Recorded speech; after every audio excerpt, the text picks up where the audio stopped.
అనుకోకుండా ఉద్యోగం పోగొట్టుకోవడం, అలాగే ఆర్థిక సమస్యలతో సతమతమైపోతూ ఉన్నటువంటి వారు ఈ పరిష్కారం చేసుకున్నట్లయితే సమస్యలు తీరిపోతాయండి.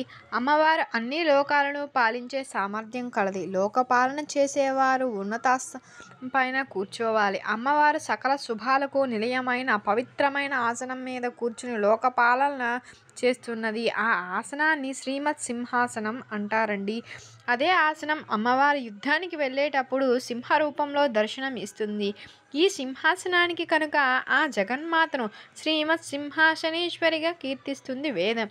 ఈ సింహానికి మరొక గొప్ప లక్షణం ఉంది. మనలో ఉన్న ఇంద్రియాలు అనే మదపు టేనుగులు కట్టు తప్పి ప్రవర్తించినప్పుడు వాటిని అదుపులో పెట్టే శక్తి కలిగి ఉంటుంది.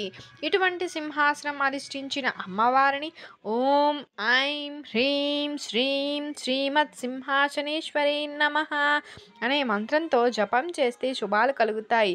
ఉద్యోగాలలో ఉన్నతి స్థాయి కలుగుతుంది.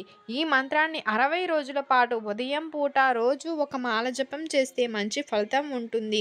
అనుకోకుండా ఉద్యోగం పోగొట్టుకున్న వారు ఈ మంత్రాన్ని రోజు 3 పూటలా చేశారనుకోండి, తప్పక తిరిగి వస్తుంది. అలాగే రోజు 3 పూట్ల జపం చేయాలి. అలాగే నైవేద్యంగా ఆవు పాలను సమర్పించాల్సి ఉంటుందండి. 40, 60, 90 రోజుల పాటు వారి వారి అవసరార్థాలు విధిగా భక్తి శ్రద్ధలతో శాకాహారం తీసుకుని జపం చేస్తూ ఉంటే చాలు. ఆ అమ్మవారు ఏమీ కోరకుండానే ఈ మంత్రం జపం చేస్తూ ఉంటే అనుగ్రహం తప్పక ఉంటుంది. అమ్మవారిని ఏమీ కోరకుండా ఈ మంత్రాన్ని జపం చేస్తూ ఉండండి, అనుగ్రహం తప్పక ఉంటుంది.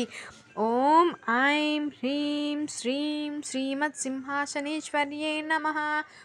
ఈ మంత్రాన్ని నేను డిస్క్రిప్షన్లో కూడా ఇస్తానండి. మీకు కనుక ఈ వీడియో నచ్చినట్లయితే లైక్ చేయండి, షేర్ చేయండి. మీరు కనుక కొత్తగా వాచ్ చేస్తున్నట్లయితే నా ఛానల్ని సబ్స్క్రైబ్ చేసుకోండి. అలాగే పక్కనే ఉన్న గంట సింబల్ని క్లిక్ చేయండి. Thank you for watching. Thank you so much.